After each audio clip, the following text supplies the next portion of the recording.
ఒక పిక్చర్ ని మళ్ళీ ఇక్కడ ఇంపోర్ట్ చేస్తాను స్టాక్ ఇమేజెస్ నుంచి.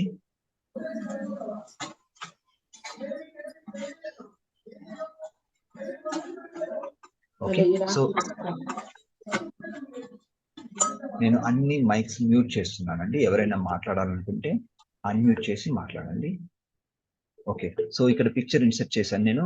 నేను నిన్న ఎంతవరకు చెప్పానంటే ఇక్కడ పిక్చర్ ఎఫెక్ట్స్ వరకు చెప్పాను. ఎఫెక్ట్స్ ఇంకా చెప్పలేదు, కానీ అంతకుముందు ఒకసారి కవర్ చేసినట్టు గుర్తు నాకు. ఇక్కడ మనకి కొన్ని అవుట్లైన్ బార్డర్ రిలేటెడ్ థింగ్స్ ఉన్నాయండి.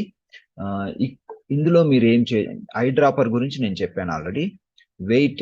వెయిట్ ఏంటంటే థిక్నెస్ అండి, బార్డర్ థిక్నెస్. ఫర్ ఎగ్జాంపుల్ మీకు 6 పాయింట్స్ కావాలనుకోండి, ఈ బార్డర్ అంతగా బాగాలేదు. ఎప్పుడైనా కూడా మీరు బార్డర్ పెట్టుకునేటప్పుడు ఈ ఐ డ్రాపర్ తో పిక్చర్ లో ఉన్న బార్డర్ సెలెక్ట్ చేసుకోండి. సెలెక్ట్ చేసుకుంటే చూడడానికి బాగుంటుంది. నేను బ్లూ కలర్ సెలెక్ట్ చేసుకున్నాను. మీకు ఇంకా థిక్నెస్ వేరియేషన్ కావాలి అనుకుంటే మోర్ లైన్స్ లోకి వెళ్ళండి. ఇక్కడ మోర్ లైన్స్ లో ఇక్కడ థిక్నెస్ 6 ఉంది కదా, ఇంకా మీకు ఎక్కువ కావాలంటే ఇక్కడ టైప్ చేసుకోవచ్చు 15. ఓకే, 10 అలా. ఓకే, సో ఇది బార్డర్ థిక్నెస్.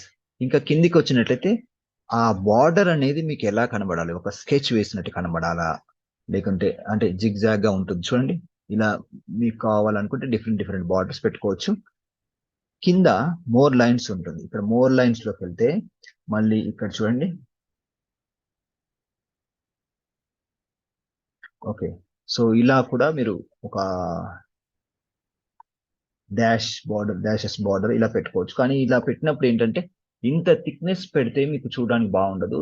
ఇలా డాటెడ్ బార్డర్ సెలెక్ట్ చేసుకున్నప్పుడు తక్కువ థిక్నెస్ పెట్టుకోండి, మేబీ 5 or 2. ఓకే, 4. ఓకే,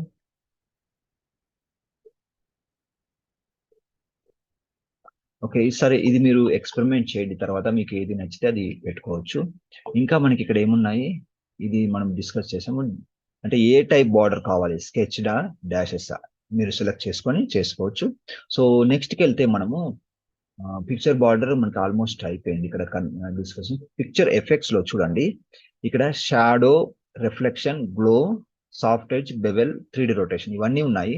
ఇవన్నీ నేను ఎక్కువగా ఎక్స్ప్లెయిన్ చేయని అవసరం లేదు, ఎందుకంటే మీకు చూడగానే అది అప్లై చేస్తే ఆటోమేటిక్ గా మీకు అర్థమైపోతుంది.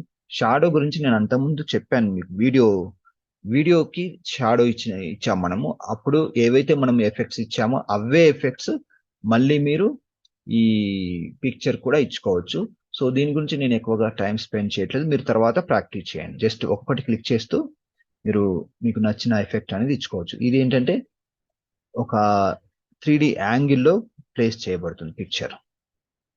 చూడండి ఇలా. ఇంకా రొటేషన్ ఆప్షన్స్, డెప్త్ అవన్నీ ఉంటాయి. అవి ఈ ఫార్మాట్ పిక్చర్ డైలాగ్ బాక్స్ మనం డిస్కస్ చేసుకునేటప్పుడు నేను మళ్ళీ డిస్కస్ చేస్తాను. సో పిక్చర్ ఎఫెక్ట్స్ ఇవన్నీ కూడా మీరు ప్రాక్టీస్ చేయండి. గ్లో మాత్రం మీరు ఎప్పుడైనా గ్లో ఇస్తే బ్యాక్గ్రౌండ్ డార్క్ బ్యాక్గ్రౌండ్ పెట్టుకోండి. ఫర్ ఎగ్జాంపుల్ ఈ ఎల్లో గ్లో ఇచ్చాను, వైట్ మీద ఇది సరిగా ఉండదు. సో మీరు ఎవరైనా నాకు చెప్పండి, ఇప్పుడు నేను స్లైడ్ బ్యాక్గ్రౌండ్ మార్చాలంటే ఎలా చేయాలి చెప్పండి, అన్మ్యూట్ చేసి చెప్పండి, మీరైతే ఎలా చేస్తారు?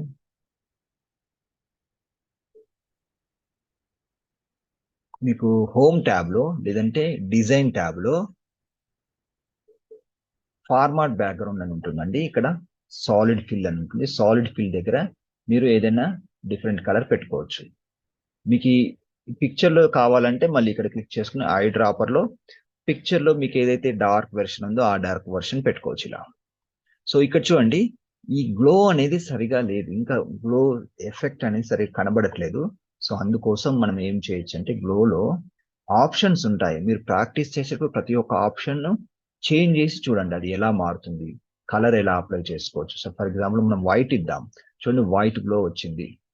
సైజ్ పెంచితే ఇలా వస్తుంది, కానీ ఇంకా డల్ గా ఉంది. అప్పుడు ట్రాన్స్పరెన్సీ అనేది మనం చేంజ్ చేయాలి. చేంజ్ చేస్తే మనకి ఆ గ్లో ఎఫెక్ట్ అనేది బాగా కనిపిస్తుంది. చూడండి ఇప్పుడు చాలా క్లియర్ గా గ్లో అనేది కనిపిస్తుంది. సో ఇలా మీరు మంచి ఎఫెక్ట్స్ అనేది ఇచ్చుకోవచ్చు. ట్రాన్స్పరెన్సీ మీద ఫోకస్ చేయండి, ఇది తక్కువగా ఉంటే సరిగా కనబడదు. ఫుల్ పెట్టుకో అంటే మీకు ఎప్పుడైతే సరిగా అది అంత హైలైట్ కావాల్సిన అవసరం లేదు అనుకున్నప్పుడు మీరు తగ్గించుకోవచ్చు ట్రాన్స్పరెన్సీ.